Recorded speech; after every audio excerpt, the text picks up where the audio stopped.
Woo! Here we go! It's your main man, Johnny YouTuber, back on YouTube with your favorite type of YouTube video, a reaction video. Alright, okay. So, you know what to do. Smash that thumbs up, destroy that like button, hit that subscribe with all your might, do some other action verb to that bell thing you gotta ring these days, and whatever doodads and knickknacks and googads you gotta click and buzz in order to make things happen in the algorithm. Whatever, you know what to do. Better than I do.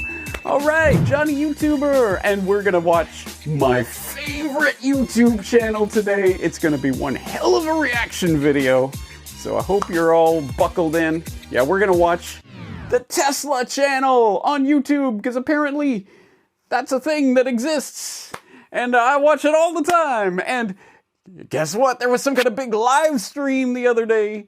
Our main man, our homeboy, Elon Musk, Occupy Mars. Yeah, we're going to Mars, man. With Elon is taking us there. It's gonna be so great. Apparently, he has just unveiled a new robot. A robot! Can you believe it? What is he gonna do next? This is mind-blowing stuff. Probably has sharks with lasers coming out of their eyes on its head, and it can probably do spinning, cartwheeling, 720 backflips, and whatever, skateboarding. It can do anything, I'm sure. It's Elon Musk. It's gonna be awesome. So, I'm prepared. I got my GMO heavily processed, overly salted popcorn from a bag, and my sugary cola from a plastic container, because you know me, I love science, and more importantly, I love Elon. Smash that like button if you like him too. All right, let's watch this. This is gonna be great, man. So let's see. With that, you guys want to say anything? Hey guys, I'm Milan. I work on Autopilot and the Tesla bot. And I'm Lizzie, a mechanical engineer on the project as well. Okay. Oh, you can tell how good this is going to be because of how awkward it is. Before we do that, we have one little bonus tip for the day. This is actually the first time we try this robot without any backup support, cranes, mechanical mechanisms, no cables, nothing. Yeah. I want to do it with you guys tonight, but it's the first time, so let's see. You ready? Let's go.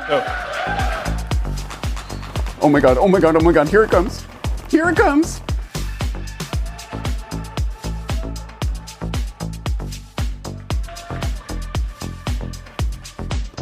Okay, everybody, wait for it. Wait for it. It's gonna do something incredible now. Watch, watch, watch.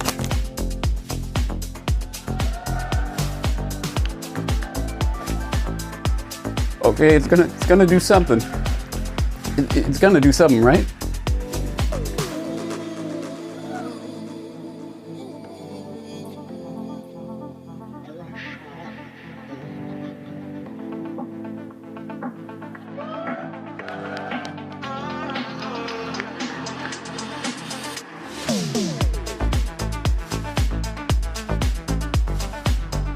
I think the bot got some moves too.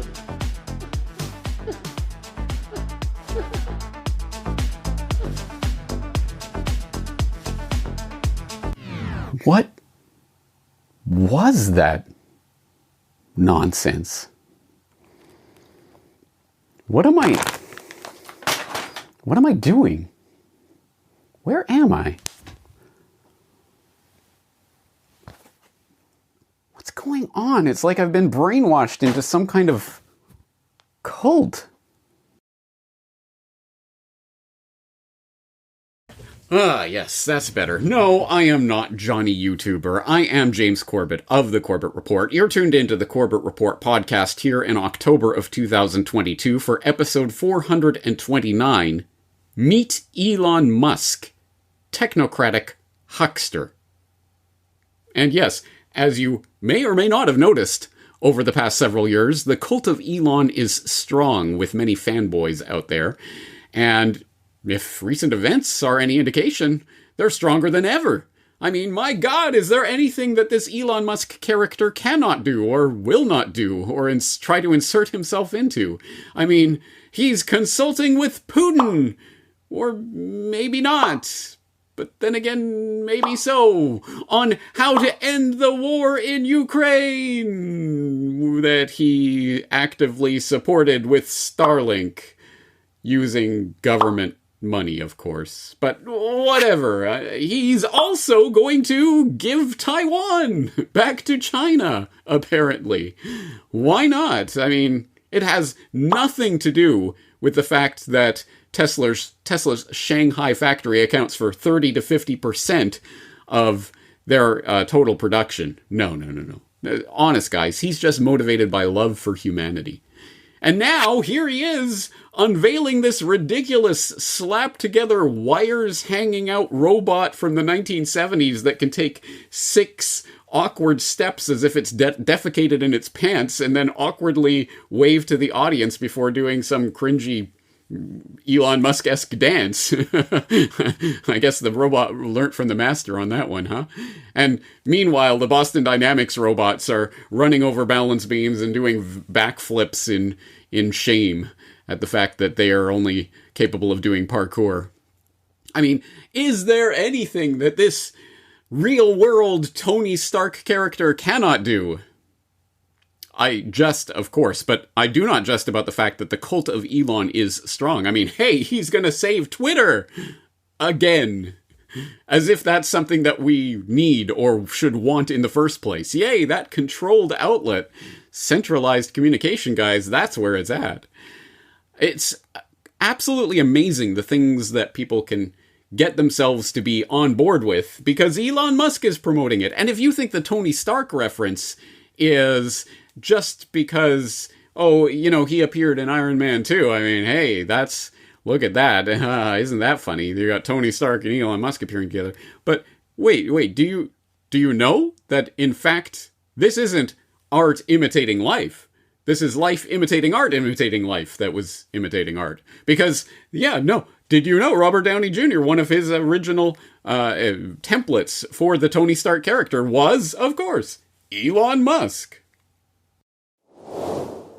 As he prepared to begin filming Iron Man in early 2007, the director Jon Favreau rented out a complex in Los Angeles that once belonged to Hughes Aircraft, the aerospace and defense contractor started about 80 years earlier by Howard Hughes.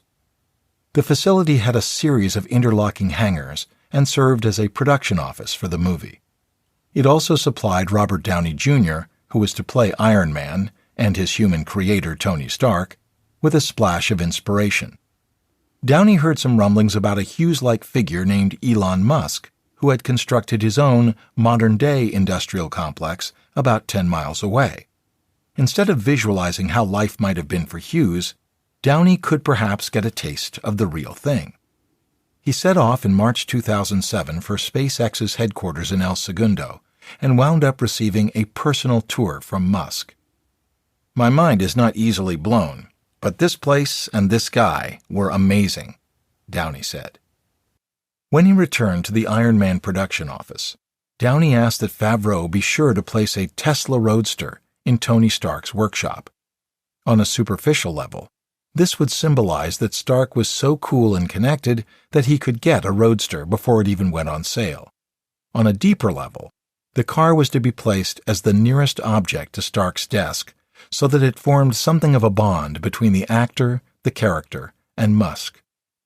"After meeting Elon and making him real to me, I felt like having his presence in the workshop," Downey said. They became contemporaries. Elon was someone Tony probably hung out with and partied with, or more likely, they went on some weird jungle trek together to drink concoctions with the shamans. After Iron Man came out, Favreau began talking up Musk's role as the inspiration for Downey's interpretation of Tony Stark. It was a stretch on many levels. Musk is not exactly the type of guy who downs scotch in the back of a Humvee while part of a military convoy in Afghanistan.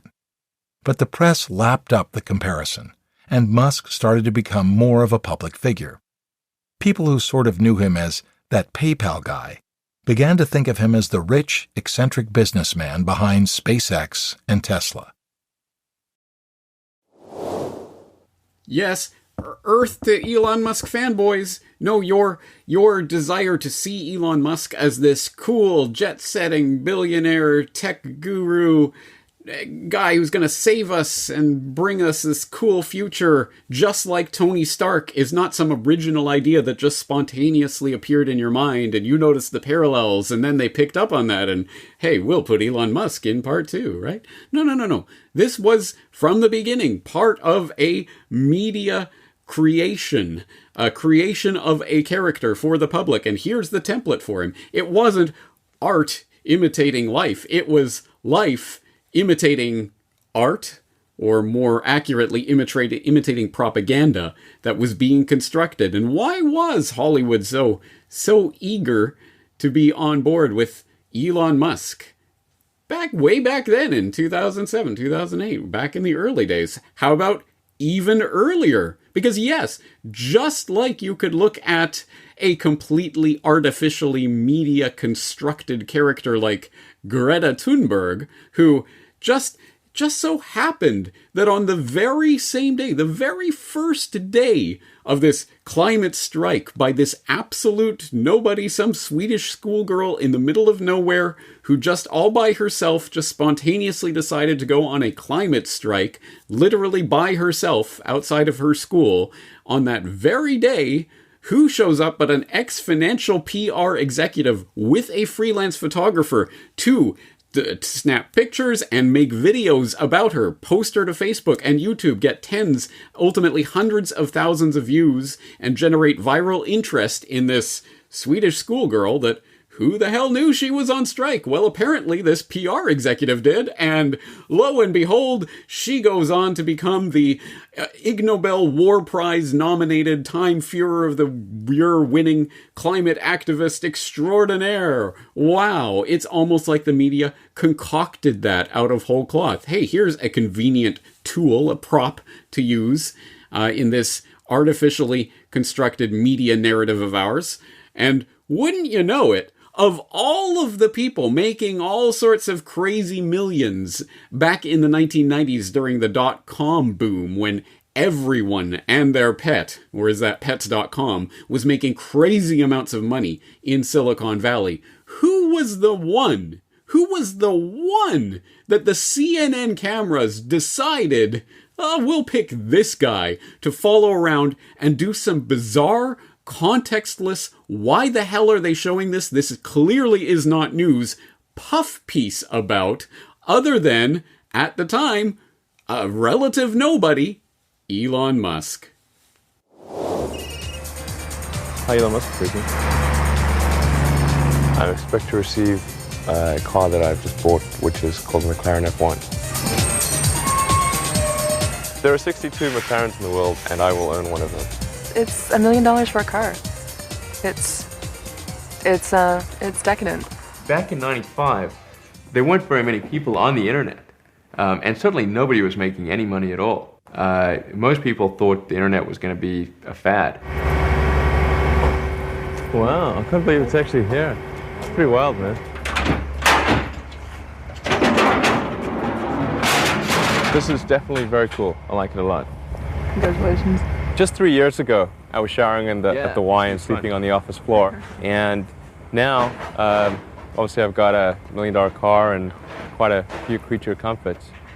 It's just a moment in my life. All clear. My values may have changed, but I'm not consciously aware of my values having changed.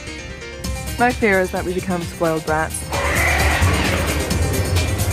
That we lose a sense of appreciation and perspective. It's the perfect car for Silicon Valley, it really is. There it is, gentlemen, the fastest car in the world.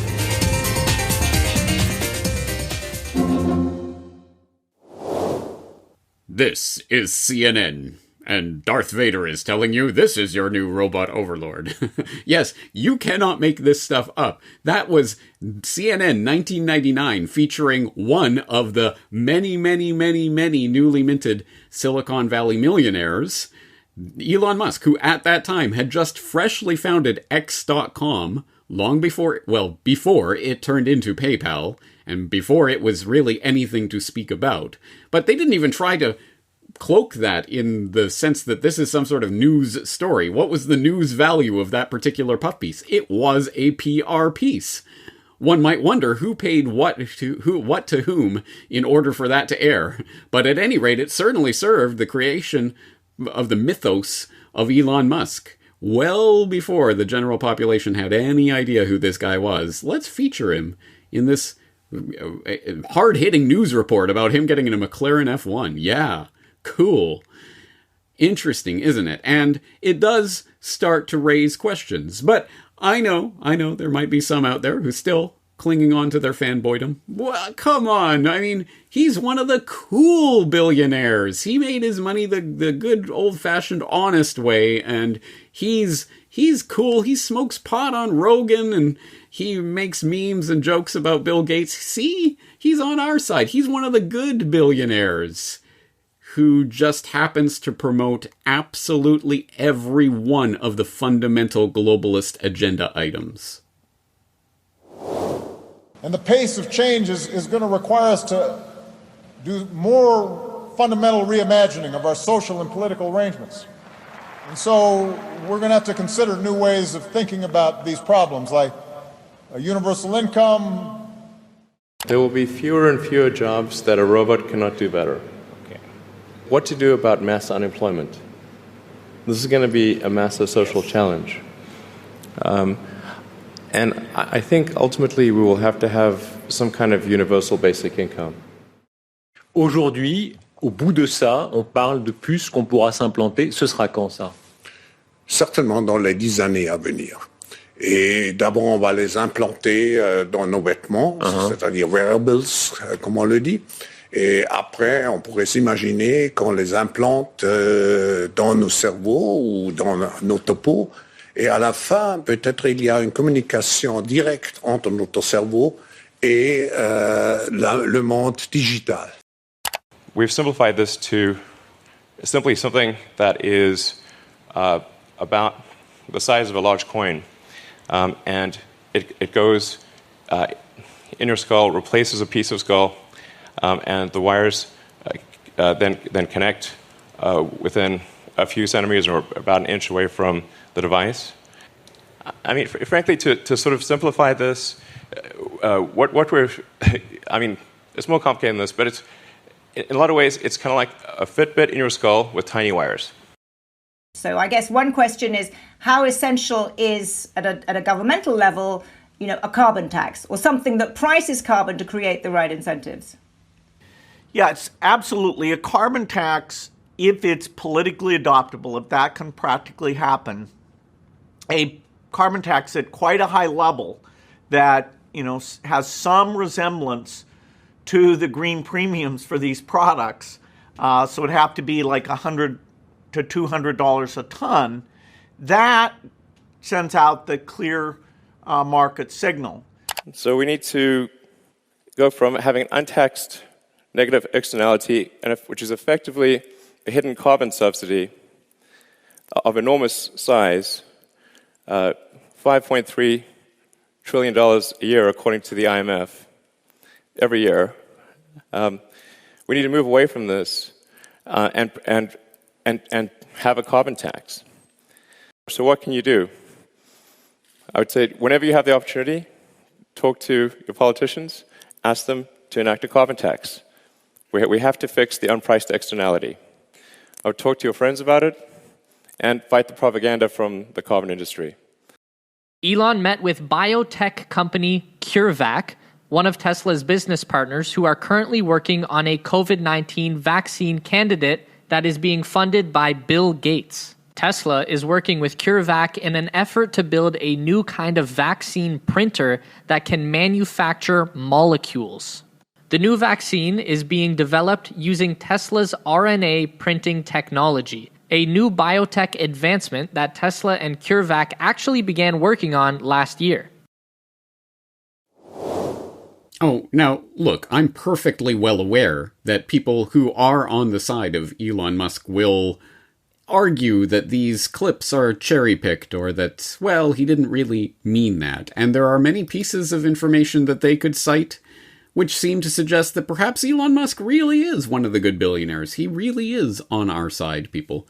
For example, in 2020, he came out as a freedom advocate. Give people their freedom back, he tweeted in response to a Wall Street Journal editorial on do lockdown save many lives? In most places, the data say no. Give people their freedom back, he said. And he upped and moved from California to Texas, moved his business and his base of operations there in support of more freedom, relatively more freedom in another state, right? And he's been right about other issues. As I'm sure my audience is well aware, PayPal backtracks on finding users for misinformation, calls it an error, ha ha ha. But a lot of people weren't buying it, including David Marcus, I believe a former president of PayPal, at any rate, a former high-ranking official in the company. It's hard for me to openly criticize a company I used to love and gave so much to, but PayPal's new AUP goes against everything I believe in. A private company now gets to decide to take your money if you say something they disagree with. Insanity. And Elon Musk agreed, he tweets in reply. Yes, see, even Elon Musk, co-founder of PayPal, agrees that this idea that PayPal can deem you misinformation and fine you $2,500 per incidence is insanity, right? So he's on our side again. There are lots of things that you could point to. For example, this Fortune article from 2007 on the PayPal mafia, talking about some of the early co-founders and early employees of PayPal, including, of course, Elon Musk, and also this character who we looked at recently on Solutions Watch, Peter Thiel. And if you drill down into this article, you'll find some things that, again, you could say are in Elon Musk's favor. For example, talking about his ouster from PayPal, Musk still contends he didn't deserve his fate, that his biggest flaw was being cut from a different cloth. Peter, Max, and I are not directly aligned philosophically, he said. Peter Thiel, Max Levchin, and I. Peter's philosophy is pretty odd. It's not normal. He's a contrarian from an investing standpoint and thinks a lot about the singularity.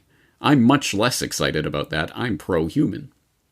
You see, the reason that Elon Musk is interested in promoting the brain chip and the AI and all of this, the robots that will dance awkwardly and totally are going to be around in a few years to take all our jobs, guys. The reason he's behind this is because he's pro-human.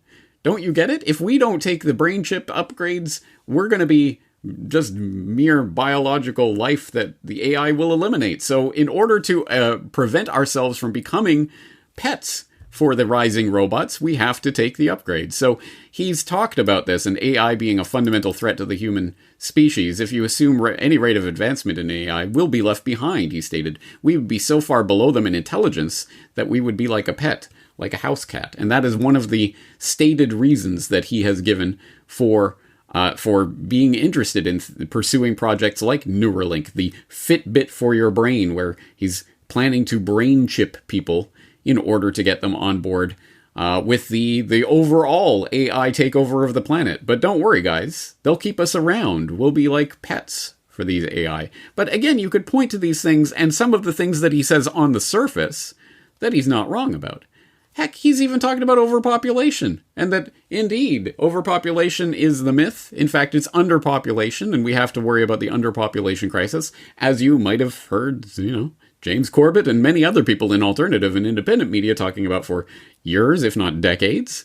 But hey, good to see a billionaire is saying these things too, and you know what? He's not wrong.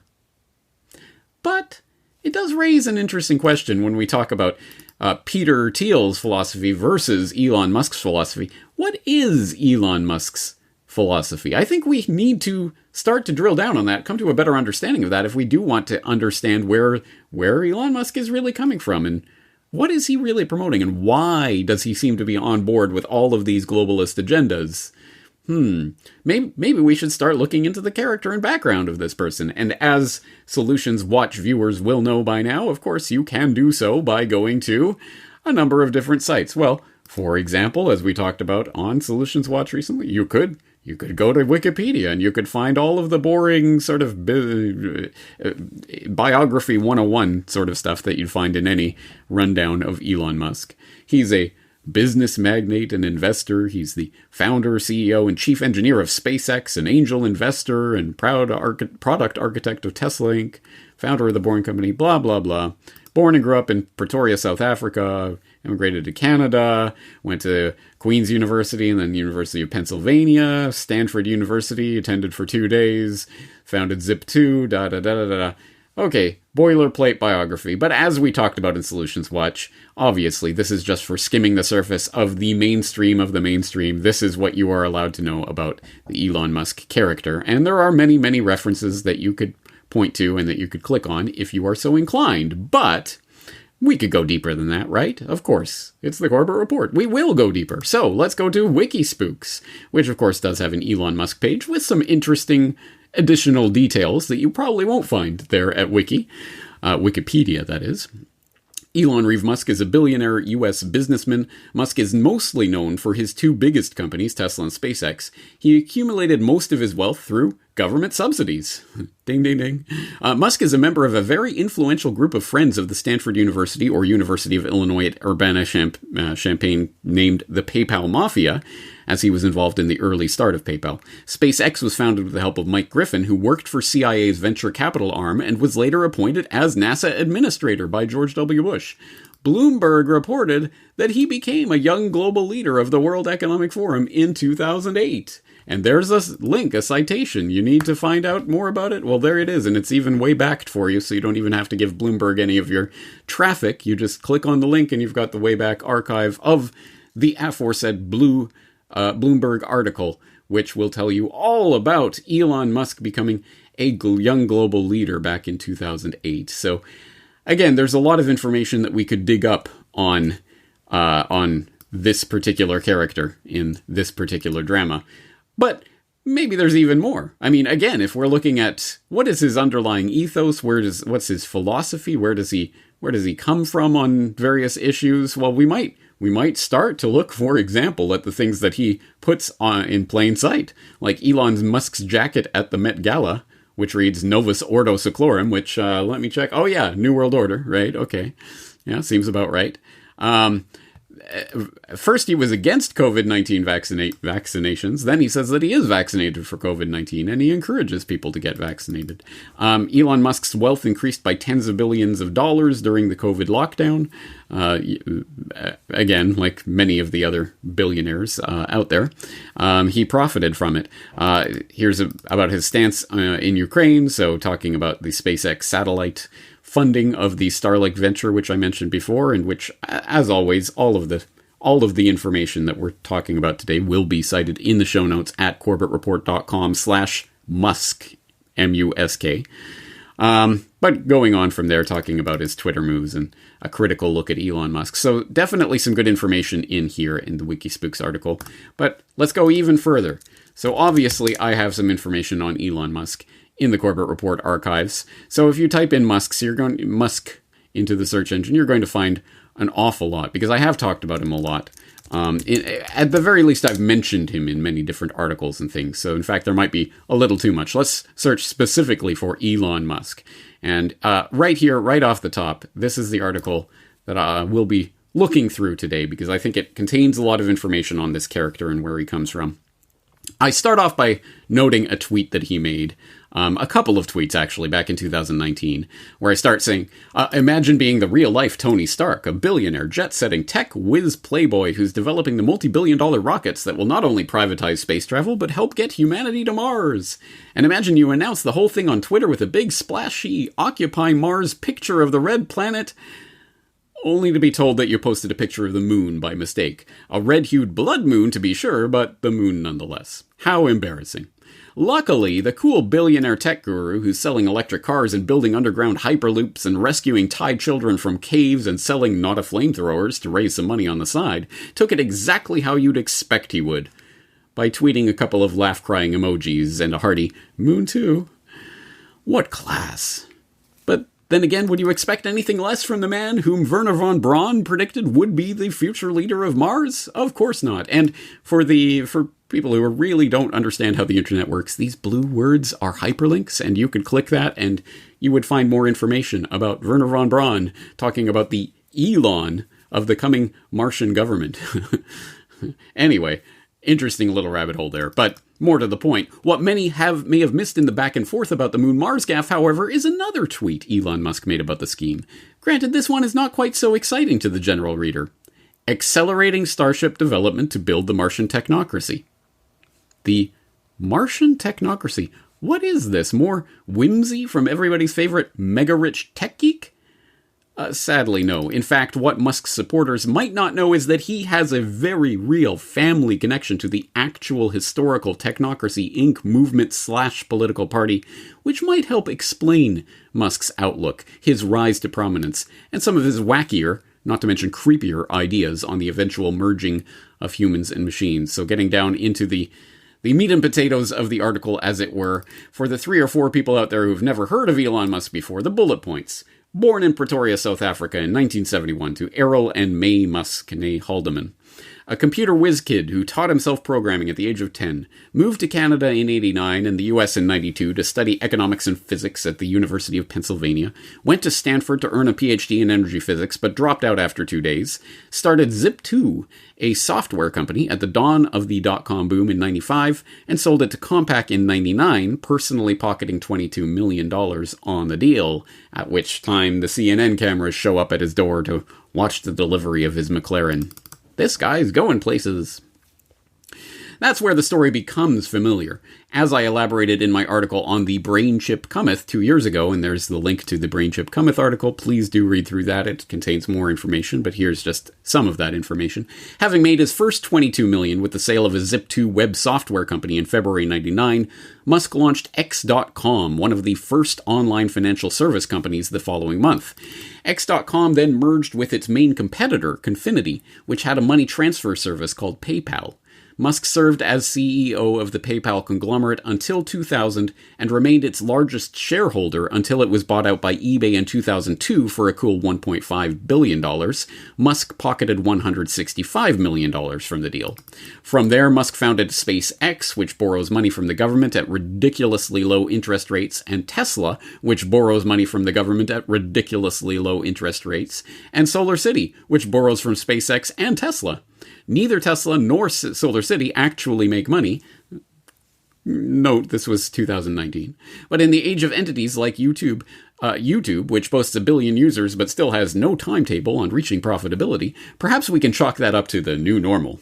As Market Slant noted in their expose of Musk's 3-way government-sponsored arbitrage scheme last fall, and of course there's the link to the article, Elon Musk now has 2 companies that do not make money, Tesla and SolarCity. He has one that makes money from prepayments for services yet to be given, SpaceX.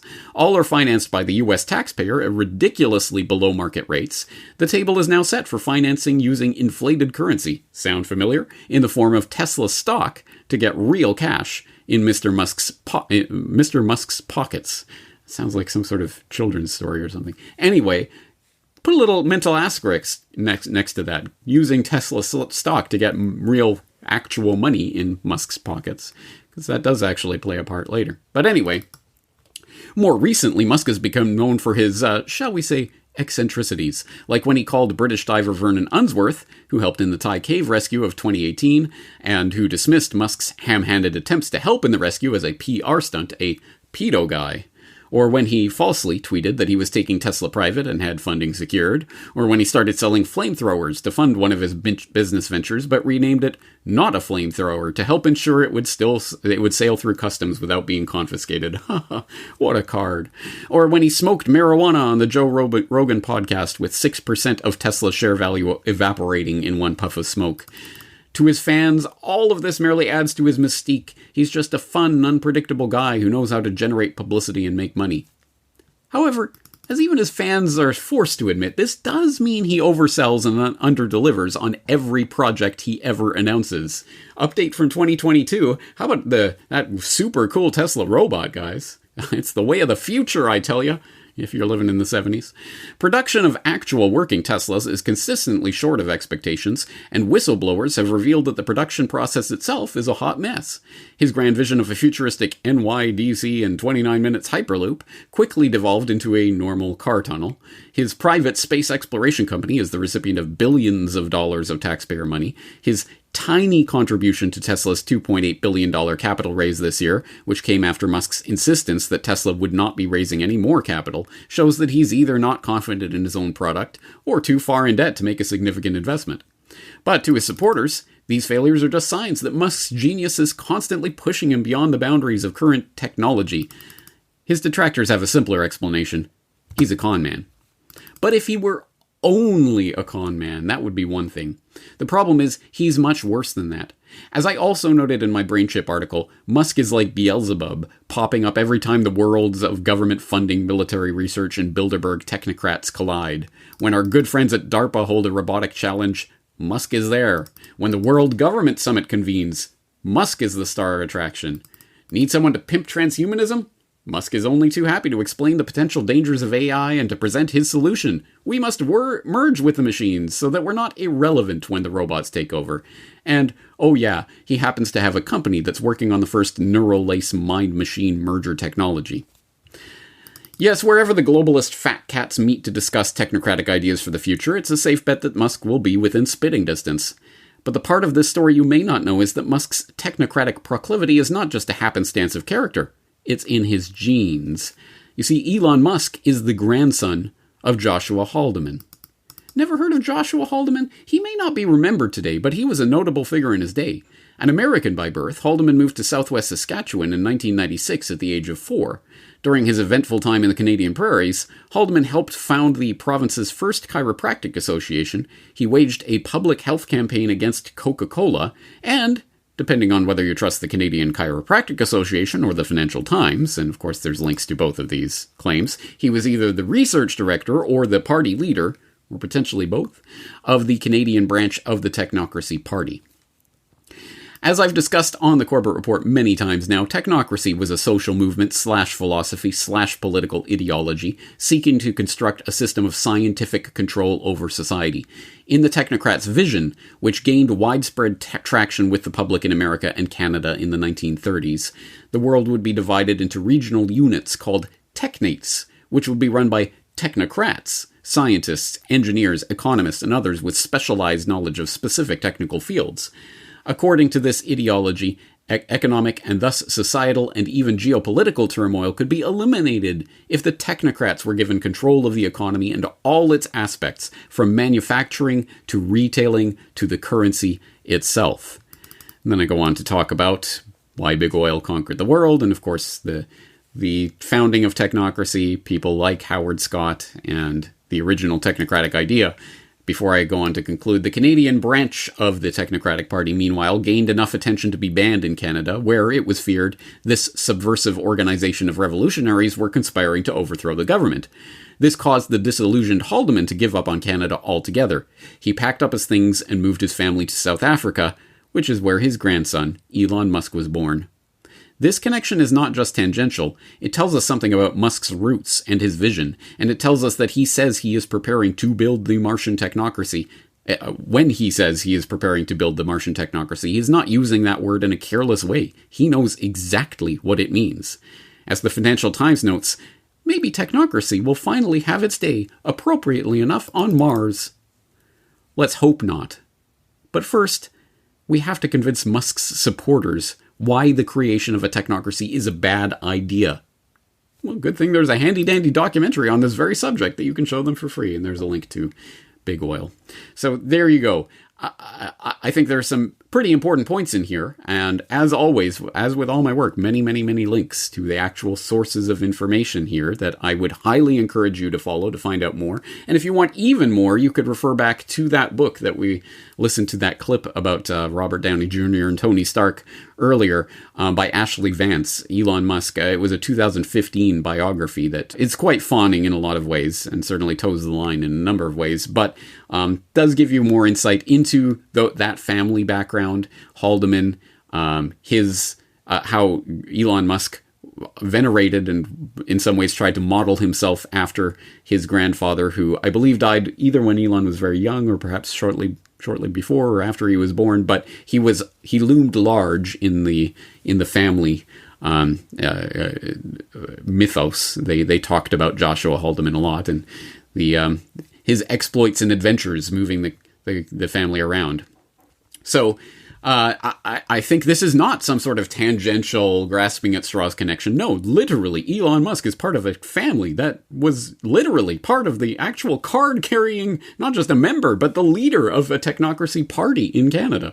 That's a pretty big thing, don't you think? I think that is. And so when he says, all hail the Martian technocracy, we're advancing towards Martian technocracy, he knows exactly what he is saying there, and he knows the historical implications of that.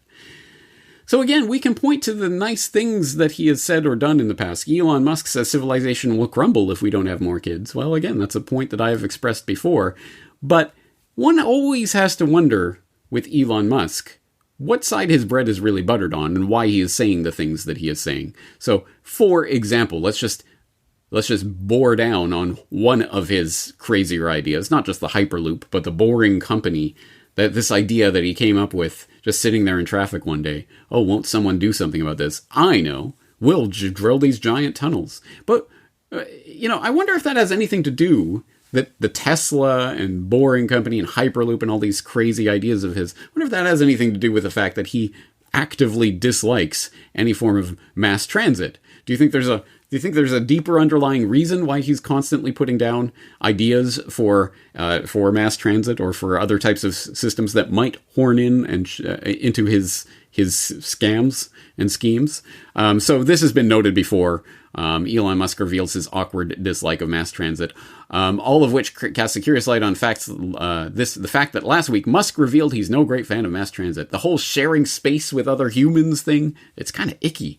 There's this premise that good things must be somehow painful, he said on stage at a Tesla event on the sidelines of the Neural Information Processing Systems Conference in Long Beach, California. Maybe that might be a topic of greater scrutiny, that would bear some greater scrutiny. In response to an audience question about his take on public transit and urban sprawl, I think public transport is painful. It sucks. Why do you want to get on something with a lot of other people? That doesn't leave where you want it. That doesn't leave where you want it to leave. Doesn't start where you want it to start. Doesn't end where you want it to end. And it doesn't go all the time. It's a pain in the ass, he continued. That's why everyone doesn't like it. And there's like a bunch of random strangers, one of whom might be a serial killer. Okay, great. And so that's why people like individualized transport. That goes where you want, when you want. All right. I wonder if there's any sort of financial motivation going on here, and that can be further explored in an article that got some notoriety at the time, some attention. Elon Musk is convinced he's the future. We need to look beyond him, which I think just as a general sentiment is probably quite true. But it does note, for example, he has a history of floating false solutions to the drawbacks of our over-reliance on cars that stifle efforts to give people other options. The Boring Company was supposed to solve traffic, not to be the Las Vegas amusement ride it is now. As I've written in my book, Musk admitted to his biographer Ashley Vance that Hyperloop was all about trying to get legislators to cancel plans for high-speed rail in California, even though he had no plans to build it. So it's particularly ironic that sometimes Musk is compared to Henry Ford, who, of course, as we all know, he was this revolutionary businessman who had these crazy new ideas for making use of new technological developments to revolutionize manufacturing and production, specifically in the automotive industry. So obviously there's a lot of Musk-Ford parallels that are drawn. But isn't it interesting, as you will remember from the Big Oil documentary, that Ford was saying, hey, we can make fuel out of absolutely anything that can be fermented, potatoes or weeds growing on the side of the road. All of it is fuel for the future. But no, we're not going to pursue that. We're not going to pursue the electric vehicles that already existed pre-Ford. No, we're going to go with oil and gas, and we're going to literally buy up and mothball various public transportation systems that already were existing and flourishing in early 20th century America. And I go through that history in the Big Oil documentary, and I talk about the creation of the highway system and the scandal and scam that was. And here is the Henry Ford of our time, right? Trying to scrap things like high-speed rail and potential actual advancements in actual real physical infrastructure, which would at least be something, because obviously it cuts into his bottom line as a car huckster. This is explored in greater detail at Jalopnik. Did Musk propose Hyperloop to stop California high-speed rail? And it does cite that previous article that we were just looking at, but it does also talk about the response from Ashley Vance that I talked about earlier. She was the biographer who wrote that 2015 biography that's quite laudatory. And ultimately, to Vance, who has spent more time with Elon Musk than most people who aren't employed at Tesla or SpaceX, Hyperloop was a wild-eyed thought experiment that Musk put out in the world that a handful of startups latched onto. Half the physicists that looked at the white paper were like, "This is just laughable," he told me. He kind of just threw this idea over the wall and was like, "You guys go make of it what you will." Is it on him, or is it on some of these public officials for taking it seriously? If I'm a public official and you tell me you've got a better, faster, cheaper option for high-speed rail, I'm inclined to believe you, I replied. Is the culpability with the person selling the idea or the person buying it? Elon was never really selling the Hyperloop after the announcement, Vance said. The tunnel stuff, I think, is much more questionable. I still don't understand how the Boring Company digs tunnels faster or better than anybody else. Unlike SpaceX, Tesla, it's not clear to me that there's any major innovation in the tunneling. I just don't understand what the breakthrough is on that one. Well, join the club. Again, what on earth is the point of that? Other than, of course, to misdirect the public and get them involved in yet another years-long swindle that eventuates in nothing, but certainly, ka-ching, ka-ching, watch the government dollars flowing into projects like these. So, it's a great grift if you can manage it, but there's a problem with this type of grift, is that, yes, Elon Musk, go look it up, he's the richest man in the world. According to the richest man in the world lists that you can find in various places, believe them as far as you can throw them, because they do not list the generational wealth of the Rothschilds and the Royals and other families whose names we do not know, because they do not want to be known. But at any rate, the outward-facing, here's what we can see on the books, richest man in the world, Elon Musk. But he is tech's cash-poor billionaire, according to the Wall Street Journal. And when this article was written, way back when, in 2020, he was only worth $39 billion on paper. Well, now it's $240 billion. But anyway, who's counting? But the electric car maker who announced he's selling his house and most of his worldly possessions needs a wad of money to exercise his latest payout. Because, of course, as with so many of these billionaires that are, again, on the front-facing billionaires that the world, whose names the world knows, don't actually have billions in their bank account. Of course not. It's in these various companies that they sit on the boards, and they're the CEO, and they have various shares, and they can exercise options to sell shares at various times, but only in certain windows, and following certain rules, and if they don't play right, they're going to be taken down by the enforcement agencies. And by play right, of course, it doesn't mean following the letter of the law and doing things that way. No, it means by saying the right things and doing the right things in service of the establishment, as we all know. They can take you down in a moment if they wanted to for tax evasion of some various sort, if they wanted to. And it's like this for Elon Musk and all of these other controlled billionaires. Who get to be the front face for various globalist agendas. And that plays into what we mentioned before about the selling Tesla stock as a way to cash in on all these government subsidies that have come in over the years. And that plays into this Twitter deal. Again, he's going to save free speech by taking this controlled platform. And one of the things that he has been floated at any rate as a potential for where he's going with this, Twitter's all bots, is that, well, what we need is real identity. We need to identify you and have you registered or whatever the plan will be in order to make sure it's not bots on Twitter. Yay! Wait, is this the ID for the internet that's coming in through the back door? Who knows? We'll see. But in the meantime, remember back when he wasn't going to buy Twitter and now he is again, maybe, whatever? Well, if Elon Musk walks away from the Twitter deal, it could actually save him $400 million in taxes, because you might remember that there was that clause that basically, as they were negotiating this $44 billion deal, there was the $1 billion hook clause that, if you walk away from this deal, you're going to owe us $1 billion. Okay, well, there you go.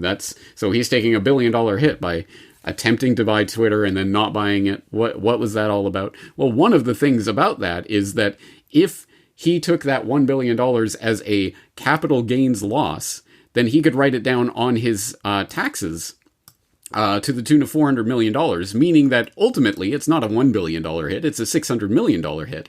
But what does that enable him to do? Of course, the entire Twitter deal allowed him to sell $8.5 billion in Tesla stock, which he did exercise that option. Again, why was he doing this? Oh, to buy Twitter. But even if he doesn't buy Twitter, he still gets the $8.5 billion Tesla stock sale, which isn't suspicious because he needed it to finance this other deal. That's what he's doing it for, right, guys?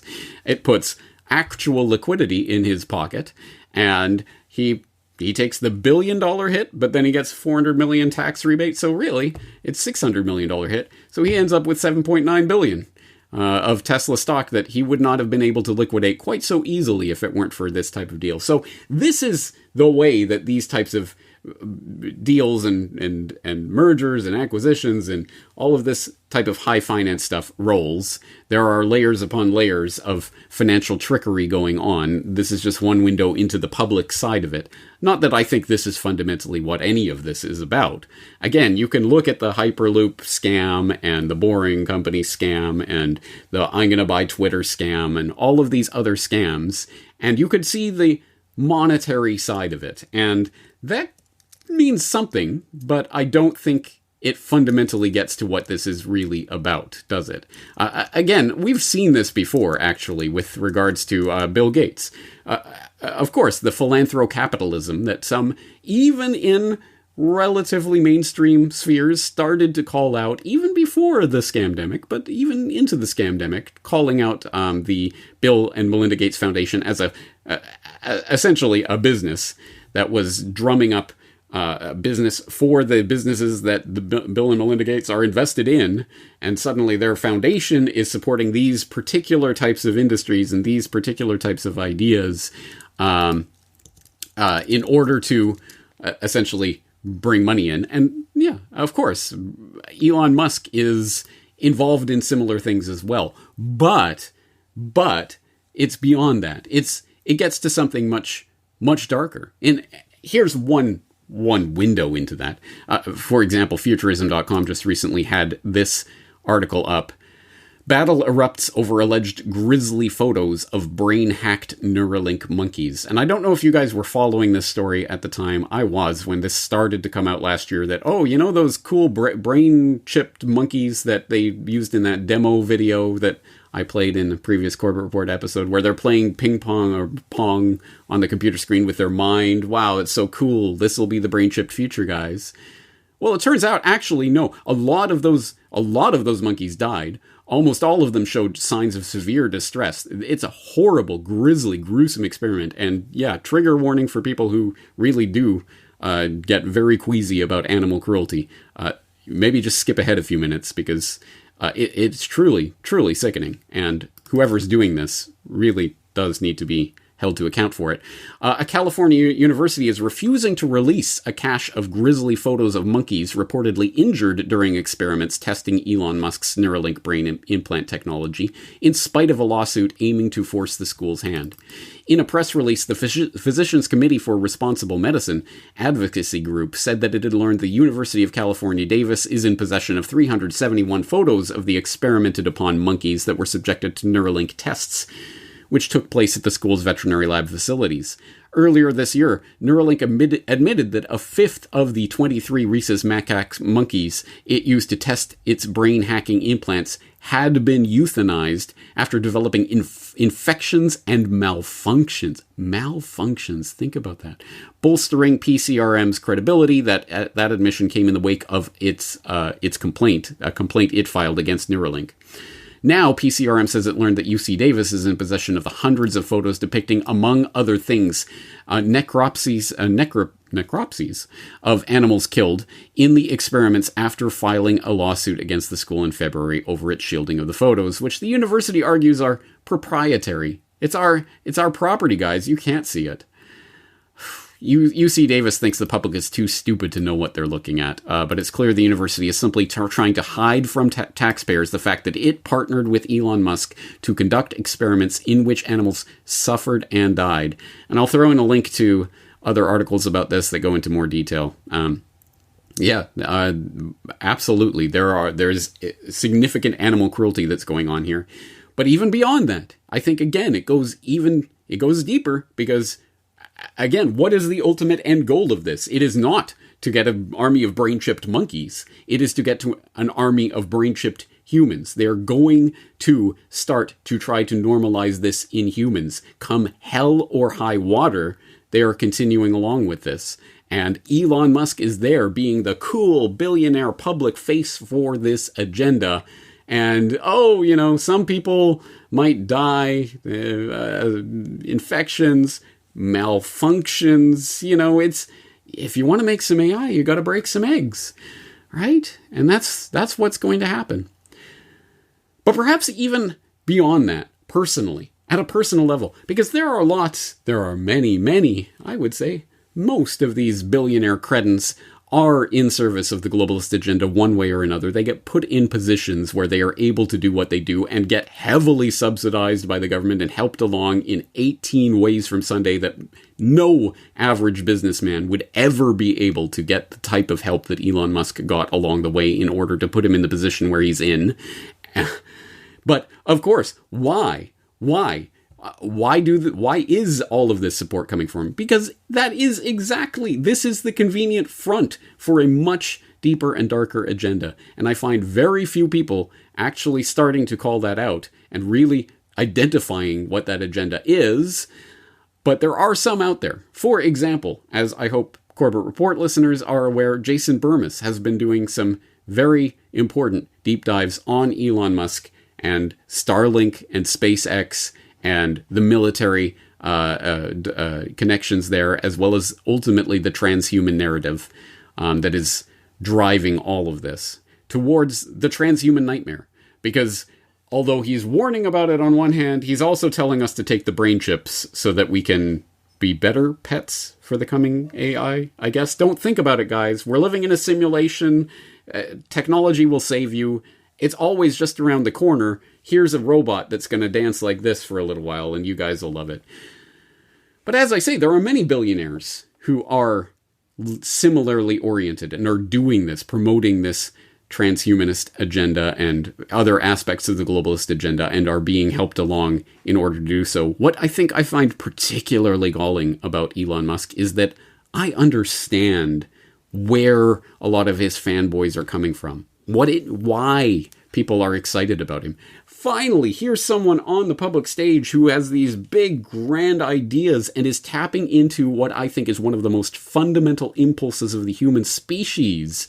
That inventor, explorer, we're going to go and find new frontiers, we're going to conquer them, we're going to develop new ideas and technologies, we're going to continue to expand and continue to develop. Yes, that is the human spirit in a nutshell. That is what has driven humans for countless generations to get to the point where we're at, and even further if it weren't for the parasitic elite at the top who are trying to steward over us and control us with their brain chips and their transhuman nightmare and the agenda at play, which is exactly what Elon Musk is doing. He's taking that energy, which is such an important part of the human spirit, and directing it directly into the globalist plans. Carbon taxes and brain chips and universal basic enslavement and everything else you can think of.